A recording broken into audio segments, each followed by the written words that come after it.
നമ്മുടെ നാട്ടിൽ ഏറ്റവും അധികം തിരക്ക് സ്വർണ്ണക്കടയിലാണ്. അതെ, എല്ലാ ടി വി ചാനലുകളും ഡെയിലി 3 തവണയെങ്കിലും സ്വർണത്തിൻ്റെ വില കാണിക്കും. അപ്പോൾ സ്വർണമാണ് കേരളത്തിലെ പ്രധാനപ്പെട്ട ഉപഭോഗ വസ്തു എന്ന് വേണം മനസ്സിലാക്കാൻ. ആരും അരിവിലയോ മുളകിൻ്റെയോ മല്ലിയുടെയോ വില കാണിക്കില്ലല്ലോ, കാണിക്കില്ല. ഡെയിലി സ്വർണത്തിൻ്റെ വില കാണിക്കും. സ്വർണമാണ് മുഖ്യം. ഓക്കെ, സ്വർണം മുഖ്യമാണ്, ആയിക്കോട്ടെ. മലയാളികൾ തിക്കിക്കൂടി സ്വർണം വാങ്ങുന്നു.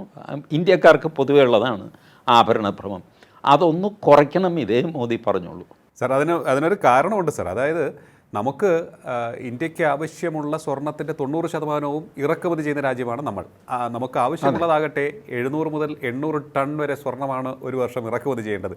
അതിൽ ഉൽപ്പാദിപ്പിക്കുന്നതാകട്ടെ ആഭ്യന്തര ഉൽപ്പാദനം 1 മുതൽ 2 ടൺ വരെ മാത്രമാണ്. അപ്പോൾ ഇത്രയും ഭീമമായ ഇറക്കുമതി സ്വർണത്തിന് വേണ്ടി മാറ്റിവെക്കേണ്ടി വരികയാണ് നമുക്ക്. അതെ, അത് സത്യമാണ്. പക്ഷേ നമ്മുടെ വീട്ടമ്മമാർക്ക് സ്വർണം ഒരു പ്രധാനപ്പെട്ട സാധനമാണ്. അത് നമ്മുടെ കൾച്ചറിൻ്റെ ഒരു പാർട്ടാണ്. ഗവൺമെൻറ് ഓഫ് ഇന്ത്യയുടെ കയ്യിൽ, റിസർവ് ബാങ്കിൻ്റെ കയ്യിൽ ഉള്ളതിൻ്റെ 4-5 ഇരട്ടി സ്വർണം നമ്മുടെ വീടുകളിൽ ഇരിപ്പുണ്ട്. അങ്ങനെ പെട്ടെന്നൊന്നും നമ്മുടെ വീട്ടമ്മമാർ തോൽപ്പിക്കാനും സാധ്യമല്ല. ഈവൻ അമേരിക്കൻ ട്രംപ് ഇറങ്ങിക്കഴിഞ്ഞാൽ പോലും സ്വർണം കയ്യിലുള്ളതുകൊണ്ട് നമ്മുടെ അമ്മമാരെ തോൽപ്പിക്കാൻ അയാൾക്ക് സാധ്യമല്ല. അപ്പോൾ ഇത് നമ്മുടെ കൾച്ചറിൻ്റെ ഒരു പാർട്ടാണ്. മൊത്തം ഭാരതത്തിൽ സ്വർണത്തിൻ്റെ വിലയാണ്. അപ്പോൾ ആ കൾച്ചർ നമുക്ക് മാറ്റാൻ പറ്റില്ല. ആകെ അതുകൊണ്ട് പ്രധാനമന്ത്രി ചെയ്ത് ഒന്ന് കുറയ്ക്കുക. അത് നമ്മൾ ഒരല്പം എമർജൻസിയിലാണ്.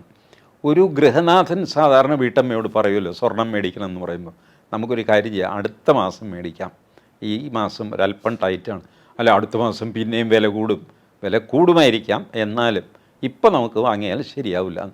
ഇത് പ്രധാനമന്ത്രി പറഞ്ഞതിൽ തെറ്റെന്താ എനിക്ക് മനസ്സിലാവില്ല. എന്തിനാണ് രാഹുൽ ഗാന്ധി ഈ ബഹളം വയ്ക്കുന്നത്? രാഹുൽ ഗാന്ധിയുടെയും പ്രേമചന്ദ്രൻ്റെയും സ്വപ്നം സാക്ഷാത്കരിക്കപ്പെട്ടില്ല, അത് സാക്ഷാത്കരിക്കപ്പെടാനും പോകുന്നില്ല.